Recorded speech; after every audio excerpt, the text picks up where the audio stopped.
Corona महामारी से निजात पाने के लिए भारत पूरे तरीके से तैयार है। इस वक्त की बड़ी खबर हम आपको बता रहे हैं। दिल्ली बॉर्डर पर किसानों के आंदोलन का आज 33वां दिन है। किसानों के प्रस्ताव पर आज जवाब दे सकती है सरकार। कल किसानों और सरकार में 7वें दौर की बातचीत हो सकती है। किसानों ने सरकार को फिर से अल्टीमेटम दिया है कि अगर मांगे नहीं मानी गई तो आंदोलन तेज किया जाएगा। इस वक्त की बड़ी खबर हम आपको बता रहे हैं। दिल्ली बॉर्डर पर किसान आंदोलन का 33वां दिन है। लगातार 33 दिनों से किसान दिल्ली के बॉर्डर्स पर डटे हुए हैं और बार बार उनकी यही मांग है कि जब तक कृषि कानून रद्द नहीं होंगे, घर वापस नहीं लौटेंगे।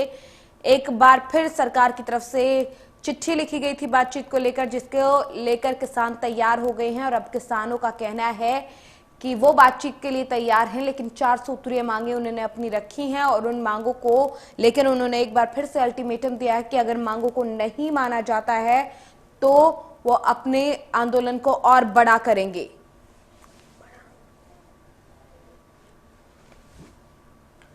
किसानों के प्रस्ताव पर आज सरकार की तरफ से जवाब दिया जा सकता है। कल किसानों और सरकार के बीच में 7वें दौर की बातचीत हो सकती है। किसानों ने सरकार को एक बार फिर से अल्टीमेटम दिया है कि अगर उनकी मांगे नहीं मानी गई तो आंदोलन को और बड़ा और तेज किया जाएगा। लगातार पंजाब और आसपास के अन्य राज्यों से किसानों का दिल्ली पहुंचने का सिलसिला जारी है।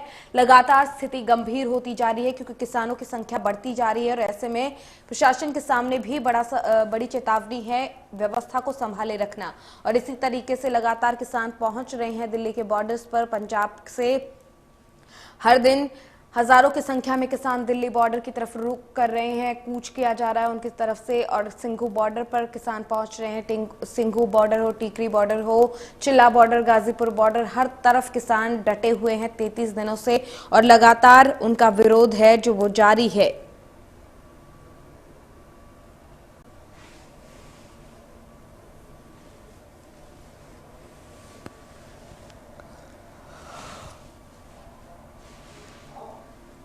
किसानों की तरफ से कहा गया है कि अगर उनकी मांग को नहीं माना जाता, उनकी मांगे पूरी अगर नहीं होती है, क्योंकि 4 सूत्रीय मांगे उनकी तरफ से लिखी गई हैं चिट्ठी में, जो अब बातचीत के लिए बैठक जो होनी है किसानों के और केंद्र सरकार के बीच में, अगर उन मांगों को माना नहीं जाता है तो किसानों ने ये कहा है कि उनकी तरफ से और बड़ा इस आंदोलन को किया जाएगा और संघर्ष जो है तेज कर दिया जाएगा।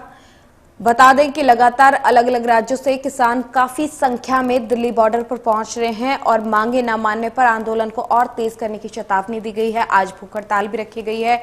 लगातार अलग अलग संगठन किसानों के समर्थन में सामने आ रहे हैं। पंजाब के अलग अलग इलाकों में जो अलग अलग संगठन हैं, अलग अलग जिलों में उनकी तरफ से धरना प्रदर्शन किया जा रहा है और तमाम सामान जो राशन है वो पहुंचाया जा रहा है ताकि ज्यादा से ज्यादा किसानों को संघर्ष में मदद मिल सके। उनकी तरफ से समर्थन दिया जा रहा है। सिर्फ देश ही नहीं, विदेशों से भी किसानों को अपने अपने तरीके से लोग समर्थन दे रहे हैं उनके आंदोलन में और किसानों के आंदोलन को काफी संख्या में समर्थन मिला। हालांकि राजनीतिक पार्टियों की तरफ से भी लगातार सियासत तेज की जा रही है। इस मामले को लेकर बयानबाजी हो रही है।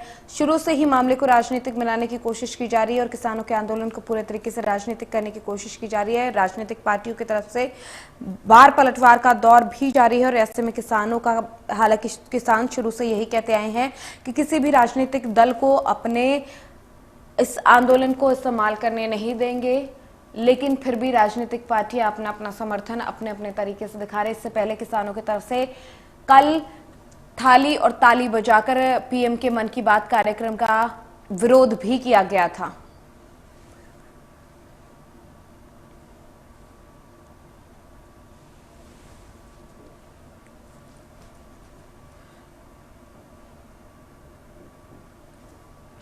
बता दें कि 33 दिन हो चुके हैं। आज 33वां दिन है किसानों के आंदोलन का।